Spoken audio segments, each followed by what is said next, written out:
You were in the room, you spoke, and nobody moved.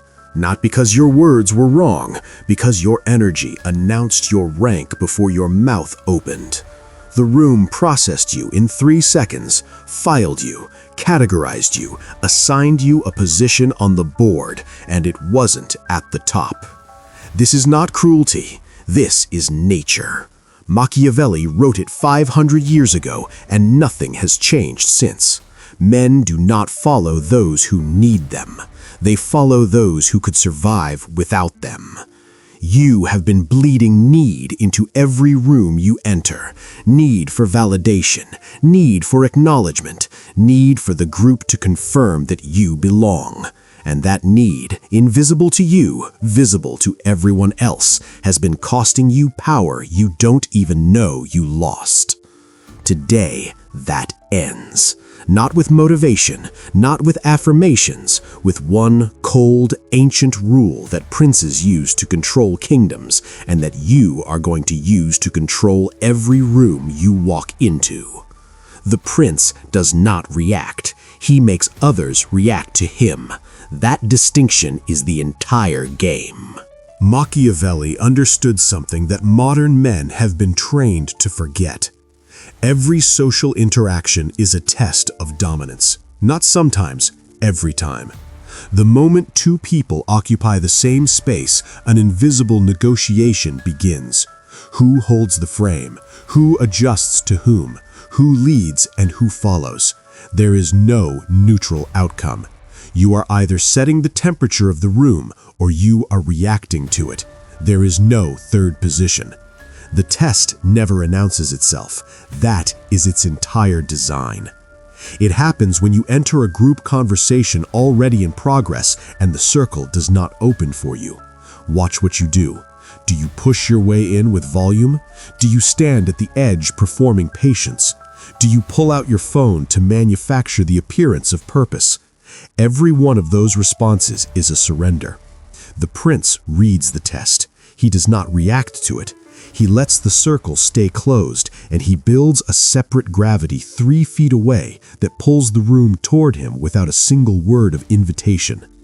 It happens in the boardroom when your proposal meets silence, not rejection, silence. That silence is a weapon being pointed directly at your composure. Most men break instantly. They start talking faster. They add details nobody asked for. They search faces for a signal that they are still acceptable. They are performing their worthiness in real time, and the room is watching the performance the way predators watch wounded animals. It happens in dating when she pulls back her energy slightly, tests the tension, and waits to see what you do with the discomfort. The man who chases that withdrawal confirms her suspicion. The man who meets her withdrawal with his own stillness forces her psychology to do something it cannot stop itself from doing. It moves toward mystery. It invests in the unknown. It happens in your body, in the set of your jaw, in the direction of your eyes when someone more powerful enters, in the speed of your sentences when you feel judgment approaching. Machiavelli called these involuntary signals the prince's true face showing through the mask. You are wearing a mask of confidence over a face of need, and the mask has been slipping every single day. The test is always running. You have simply never been told the rules. Now you have them. Here is what Machiavelli would say about the modern man. He would say he has been domesticated, not broken. Domesticated, trained across decades to perform behaviors that serve the herd and punish the individual. Taught that visible need is honesty, that nervous energy is enthusiasm, that explaining himself is integrity, that smoothing discomfort is strength. Every single one of these values, celebrated in schools, rewarded in families, and reinforced by women who needed a manageable man, has produced a generation of males who leak status the way a punctured vessel leaks water, constantly, invisibly, without ever understanding what they are losing. The first leak is over-explanation. You got the promotion, someone's expression shifted, and instead of letting that expression hang in the air where it belongs, as their problem, their envy, their insecurity, you began constructing a defense, listing credentials, providing context, offering evidence of your worthiness to a jury that never had jurisdiction over your reality. The prince never explains himself to those beneath him. Explanation is performed to those who hold power over you.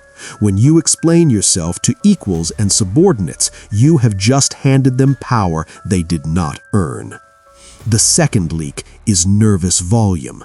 Silence arrives and you fill it with noise, words, jokes, questions, observations, all of it noise. The silence was not broken, you were, and the room heard it the moment it happened. The third leak is face watching. It is the smallest movement and the most devastating. The glance at someone's expression after you speak, the split-second scan for approval that you do not even feel yourself doing anymore because it has become automatic. People cannot name what they see when they see it, but the older, deeper part of the human brain reads it as submission signal, and submission is the one thing Machiavelli said you must never display to those you intend to lead. The fourth leak is instant availability. Every text answered in 60 seconds, every call taken, every invitation accepted. You have made yourself a resource with no scarcity. Machiavelli was explicit. Men value what they must pursue. What arrives without effort is never truly wanted. You have been handing your power to rooms that never asked for it. The prince guards his power the way a general guards intelligence. Nothing leaves without strategic purpose. In The Prince, Machiavelli wrote that a ruler must be both lion and fox. The lion because weakness invites attack. The fox because traps exist that lions cannot see. What he was describing was not a personality type, it was a discipline. The discipline of controlled presentation, the art of revealing only what serves your position and withholding everything else as weapon reserve. The core principle is this: never spend your reaction where it earns you nothing. Your reaction is currency. Every time you respond to a provocation with emotion, you spend currency you cannot recover. Every time you allow someone to read your discomfort in real time, you have paid them with information about where your edges are. And people, consciously or not, will press exactly those edges every time they need something from you. Begin with the eyes. The prince does not let his eyes search for permission. Hold your gaze past the point where the social contract says you should release it. Not aggression, dominance. The difference is intention. Aggression is emotion. Dominance is decision. When you hold eye contact a beat longer than expected, you are not threatening, you are informing. You are communicating that this space does not make you anxious. And anxiety is the one thing men broadcast through their eyes before they know they are broadcasting anything. The body must go still under pressure. This is the discipline most men cannot execute because stillness under pressure feels like doing nothing, and men who are afraid are compelled to move. Fidget, adjust, lean. All of it is the body attempting to discharge the anxiety that the mind cannot contain. The prince contains it. He sits with the discomfort the way a stone sits with weather. The storm does not move the stone. The stone is still standing when the storm has spent itself entirely. The voice slows. Every word drops with the weight of a man who knows the room will wait, because the room does wait for the man who does not rush to fill its silence. There is a move I have not named yet, the one that does not require stillness or silence or controlled eye contact, the one that requires something far more difficult, genuine indifference to the outcome. I will give it to you before this ends. But first, understand this. The prince does not perform power. He has eliminated everything that leaks it. Tactic 1. The Prince's Pause. You are in a meeting. A colleague takes credit for a direction you established 3 weeks ago. The room nods. Your manager nods. The instinct is to correct the record immediately, loudly, clearly, with attribution and timestamps. Do not. Machiavelli wrote, "Never strike openly when you can strike from position." The open correction makes you look reactive and politically small. Instead, you wait. The meeting continues. 3 minutes pass. Then you speak. Not about the attribution, not about the credit. You build on the idea with a layer of depth that only its true architect could possess. You reference a detail from the original conversation that your colleague cannot possibly know. You say it calmly. You do not look at the person who took the credit. You look at your manager. The room recalibrates without being asked to. The credit moves without a confrontation, and your colleague now knows that you operate at a level where you do not need to fight in public, which is more threatening than anything you could have said in the moment. You did not defend your position, you demonstrated it. There is no greater show of power. Tactic 2. The fox in the room. A loud man is performing at a social gathering, dominating the air, pulling eyes, generating volume. Every man in the group is either competing with him or disappearing into the wall behind him. You do neither. You become the observer, deliberately. You watch him the way a general watches a soldier who does not know he is being evaluated. Brief eye contact with others in the group, not seeking alliance, not performing amusement, simply acknowledging their presence from a position of calm. You are not in the performance, you are watching the performance. And slowly, without a word of direction from you, the group begins looking at your face to read the verdict on what they are all watching. You have become the measure, not through competition, through placement. You positioned yourself outside the game, which means you positioned yourself above it. When you finally speak, it is half of what you planned. It lands with the weight of a stone dropped into still water, and the ripples move outward from you. The fox does not compete with the lion's noise. The fox is already 3 moves ahead while the lion performs. Tactic 3. The redirect. Someone fires a passive-aggressive remark in a group setting, calibrated to land softly enough that denial is possible, but hard enough that everyone felt the impact. They are testing your reaction speed. They want to see if you flinch before you think. You do not flinch. You do not smile it away because the smile tells the room you felt the hit and needed to neutralize it fast. You do not respond defensively because defense is a confession that the attack was accurate.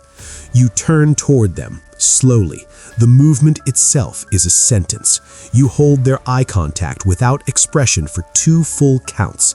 Then, with the calm of a man who has never once doubted his position in a room, you say, "Run that back."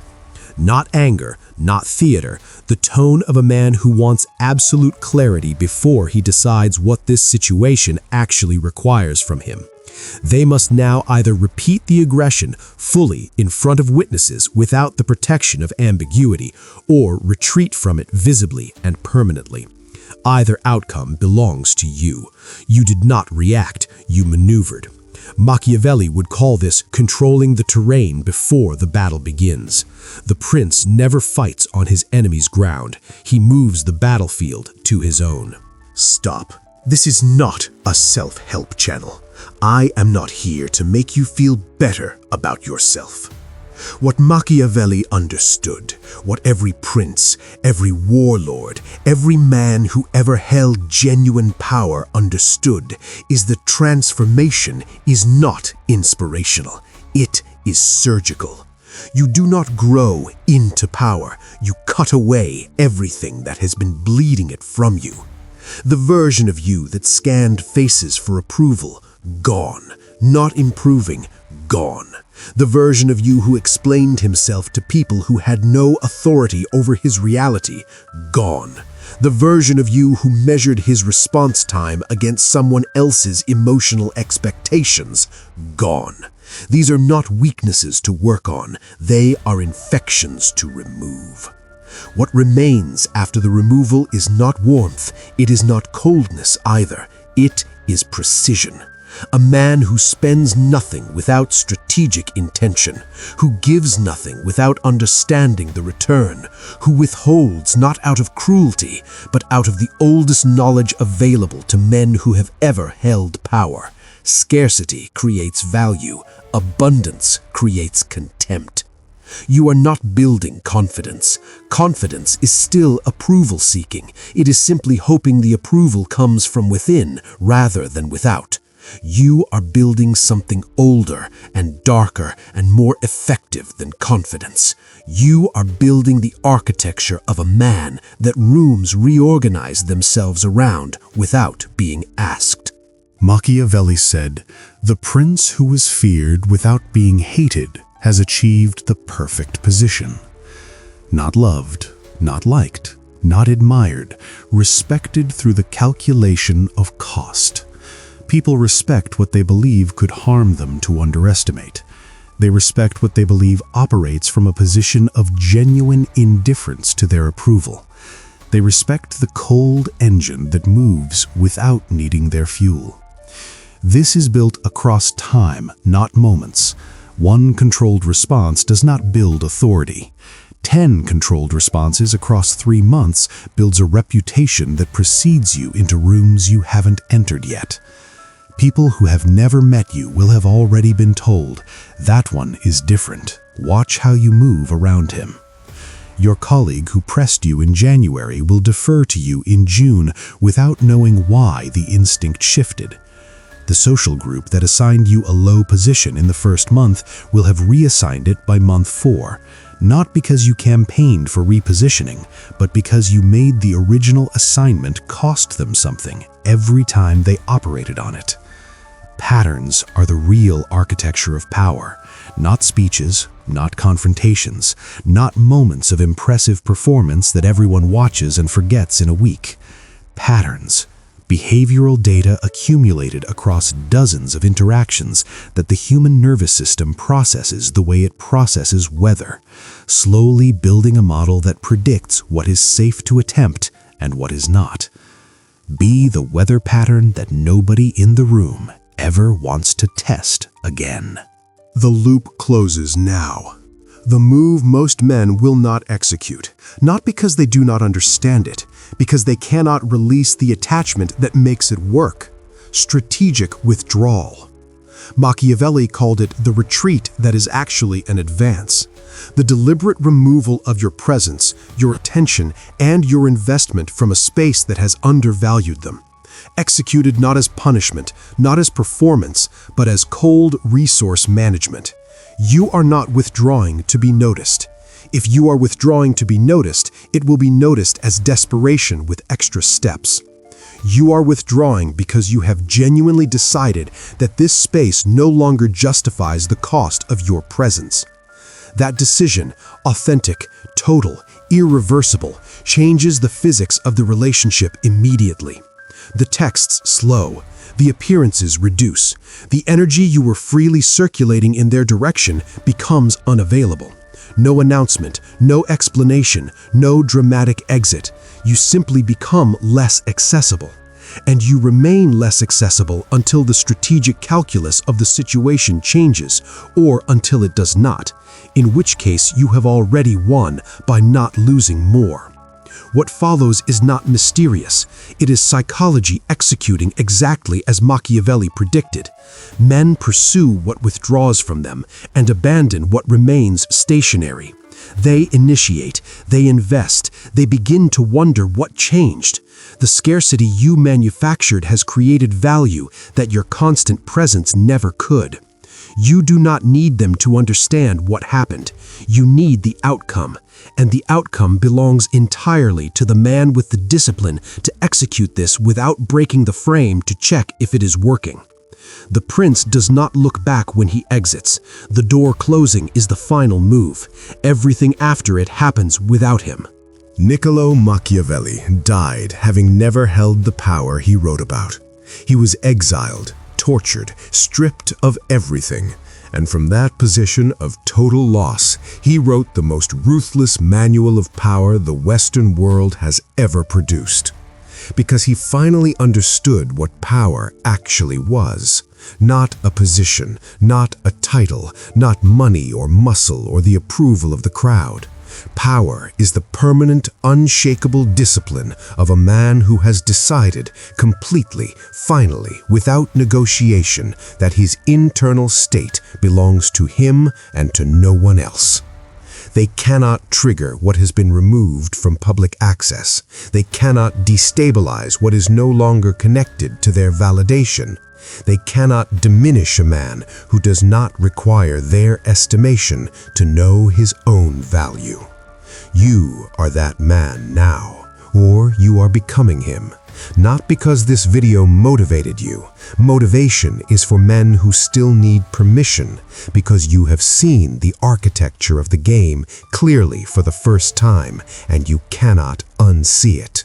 And once you cannot unsee it, you cannot keep playing by the old rules. You pause before you speak. You hold the room's gaze without hunger. You withdraw what is undervalued. You invest nothing without strategic intention. You are the stillness in a room of noise, the cold in a room of heat, the silence where others expected a reaction. And that silence, calculated, loaded, ancient, is the single most powerful thing one man can place in front of another. Machiavelli never asked for respect. He engineered the conditions that made it unavoidable. Now, so do you. This channel is not for men who want to feel better. It is for men who want to operate differently. If that is you, subscribe to NoirMachiavelli. Power is not given, it is constructed, one cold decision at a time.